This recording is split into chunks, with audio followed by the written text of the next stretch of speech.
ప్రపంచంలోనే మొట్టమొదటి ఏఐ ఆధారిత మొక్కల జన్యు సవరణ ప్లాట్ఫామ్ను ఏ సంస్థ అభివృద్ధి చేసింది అని అడుగుతున్నారు.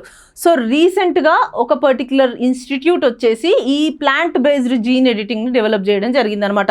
సో ఏంటి ఆ ఇన్స్టిట్యూట్ అనంటే ఆ ఇన్స్టిట్యూట్ వచ్చేసి క్రాప్ రైస్ రీసెర్చ్ ఇన్స్టిట్యూట్ అనమాట. ఇది ఎక్కడుంది? ఒడిషాలోని కటక్లో ఉంది. సో ఇది ICARతో కలిసి ఈ క్రాప్ రైస్ రీసెర్చ్ ఇన్స్టిట్యూట్ ఈ ఒక కొత్త world's first AI based plant gene editing అనే ప్లాట్ఫామ్ని డెవలప్ చేయడం జరిగింది. మనకి జీన్ ఎడిటింగ్ అంటే ఆల్రెడీ తెలుసు, జీనోమ్ ఎడిటింగ్.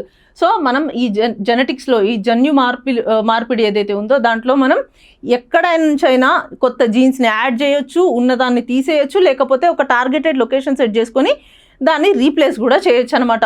ఆల్రెడీ మనకి CRISPR-Cas9 టెక్నాలజీ అనేది ఉందన్నమాట. కానీ ఈ Cas9 టెక్నాలజీ ఏదైతే ఉందో అది ప్లాంట్ బేస్డ్ జీన్ ఎడిటింగ్కి సరిపోవట్లేదు. అందులో డిఫరెంట్ ప్రాబ్లమ్స్ అనేవి అయితే ఎరేజ్ అవుతున్నాయన్నమాట. సో అందుకోసమే ఇంకొక కొత్త దాన్ని వీళ్ళు తయారు చేయడం జరిగింది.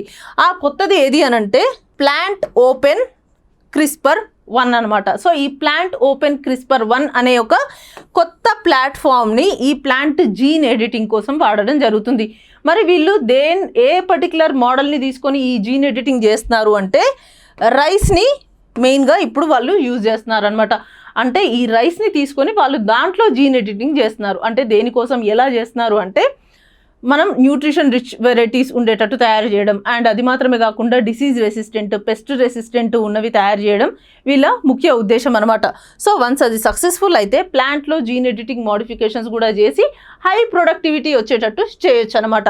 సో ఇందులో వీళ్ళు ఏం చేస్తారు అంటే మన దగ్గర ఆల్రెడీ ప్రోటీన్ డేటాబేసెస్ ఉంటాయి కదా, ఆ ప్రోటీన్ డేటాబేసెస్ ఏవైతే ఉన్నాయో వాటిని డిఫరెంట్ లాంగ్వేజ్ మోడల్స్ అన్నీ ట్రైన్ చేస్తారనమాట. ఆ డిఫరెంట్ లార్జ్ లాంగ్వేజ్ మోడల్స్ ఏవైతే ఉన్నాయో ఆ లాంగ్వేజ్ మోడల్స్ ఈ ప్రోటీన్ డేటాబేస్లో ఉన్న డేటానంతా నీట్గా స్టడీ చేసి దాని నుంచి ఎలాంటి ఎంజైమ్స్ తయారు చేయొచ్చు, ఎలాంటి కొత్త జీనోమ్ ఎడిటింగ్స్ చేయొచ్చు అనే దాన్ని వీళ్ళు ఫైండ్ అవుట్ చేయడం జరుగుతుందన్నమాట. అండ్ ఈ పర్టికులర్ రీసెర్చ్ ఏదైతే ఉందో ఈ రీసెర్చ్ని న్యూ ఫైటాలజిస్ట్, సో ఈ న్యూ ఫైటాలజీ అనే ఒక కొత్త ఇంటర్నేషనల్ జర్నల్లో ఈ పబ్లికేషన్ అయితే వాళ్ళు పబ్లిష్ చేయడానికి అప్రూవల్ రావడం జరిగిందనమాట.